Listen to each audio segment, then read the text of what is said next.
Most Christians assume that if a job pays well, stays within the law, and doesn't obviously involve crime, it's spiritually safe. But the Bible tells a far more unsettling story. Some careers can slowly reshape your heart without you even noticing. And by the end of this video, you'll understand why the most dangerous jobs are often the most respectable ones. Most people ask, can I be a Christian and work here? The Bible often asks a different question. What is this work turning you into? That's the question hiding beneath story after story in Scripture. Think about a river. A river doesn't change a rock in a day. It changes it slowly, year after year, drop after drop. Your work can do the same thing. It can shape your habits. It can shape your desires. Eventually, it can shape your worship. And that's where our story begins. Because the Bible reveals 10 kinds of occupations Christians should avoid or approach with extreme caution. Not because God hates work, because God cares about your heart. And there's one surprising thread connecting all 10. Keep that in mind because it becomes critical later. The first job category is fortune tellers, mediums, and spiritual guides who seek knowledge apart from God. In 1 Samuel 28, King Saul was desperate. God seemed silent. His kingdom was falling apart. Instead of seeking the Lord in humility, Saul visited a medium at Endor, a woman whose profession involved contacting the dead. The moment is tragic. Israel's king crossed a line God had clearly forbidden in Deuteronomy 18. The issue wasn't curiosity. The issue was trust. Saul wanted guidance without dependence on God. That temptation still exists. Any occupation built on divination, occult practices, spirit communication, or hidden spiritual knowledge places you directly inside something Scripture repeatedly condemns. Now watch what happens next. The second category involves those who profit from false worship. In Acts 19, craftsmen in Ephesus made silver shrines for the goddess Artemis. Business was booming. Then the gospel arrived. People began turning away from idols. Sales dropped. The craftsmen became furious. Not because truth was threatened, because profits were threatened. Their income had become tied to spiritual deception. One of them chose money over truth. Many did. The problem wasn't craftsmanship. The problem was using skill to help people worship something other than God. The third category may surprise you. Dishonest merchants. Again and again, the prophets condemned traders who manipulated scales and measurements.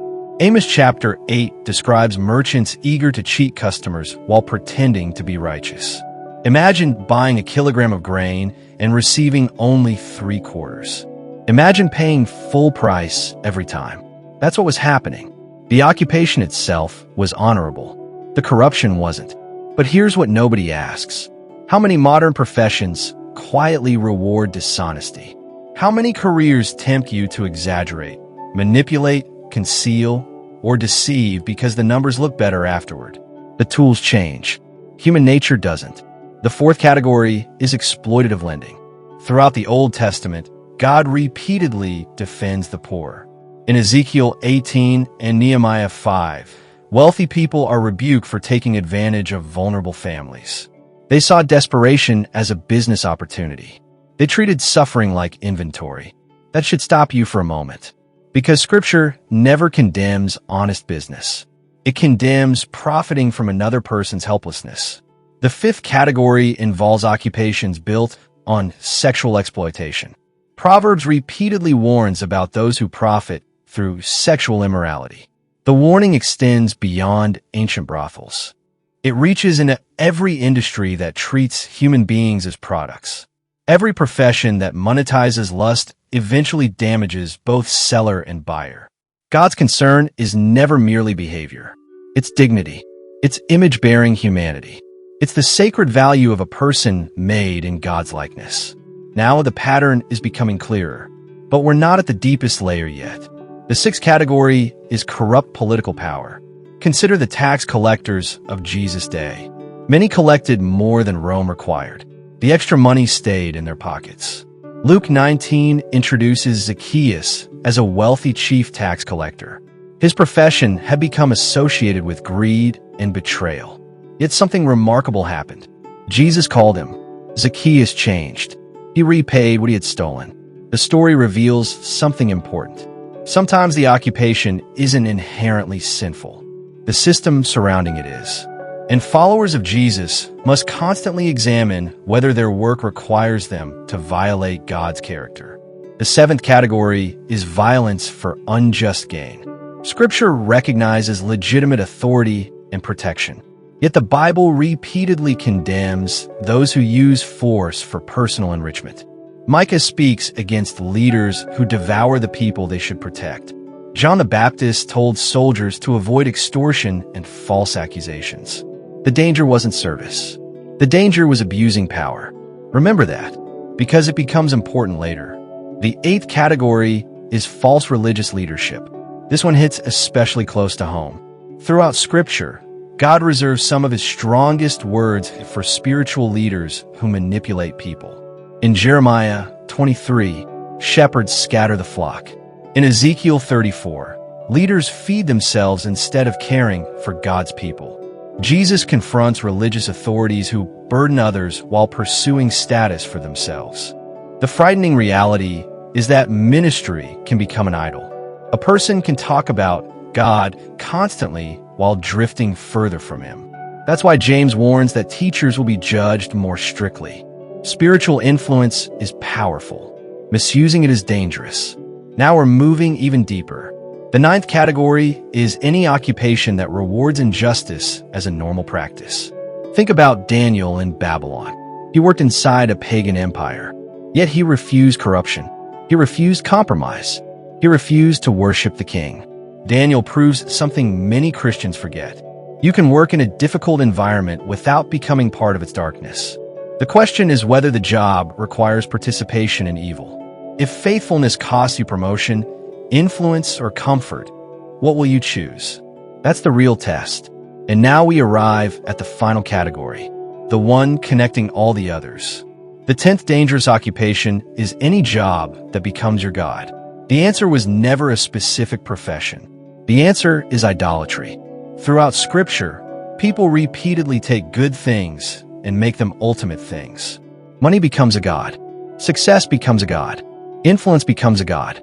Security becomes a god. Even ministry can become a god. That's the hidden thread connecting every example we've explored. The occupation is often secondary. The worship is primary. And that changes everything. Because suddenly the question is no longer whether you're a merchant, politician, business owner, artist, soldier, banker, or teacher.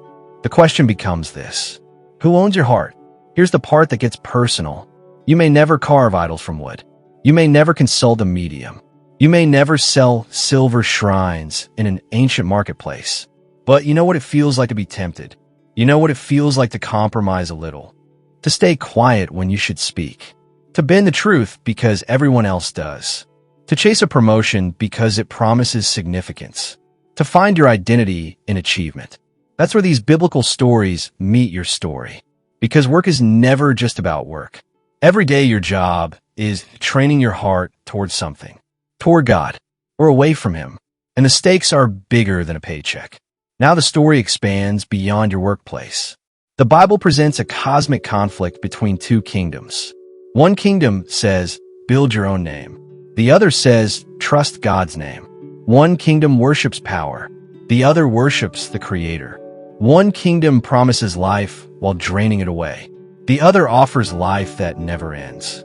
From Genesis to Revelation, that battle keeps appearing. Different nations, different cultures, different professions, the same choice. Whom will you serve? And this is where Jesus enters the story. Not as another career advisor, not as another moral teacher, as the true king. Where humanity repeatedly chose idols, Jesus remained faithful. Where people pursued power, Jesus embraced humility. Where leaders exploited others, Jesus served them. Where kingdoms demanded control, Jesus laid down his life.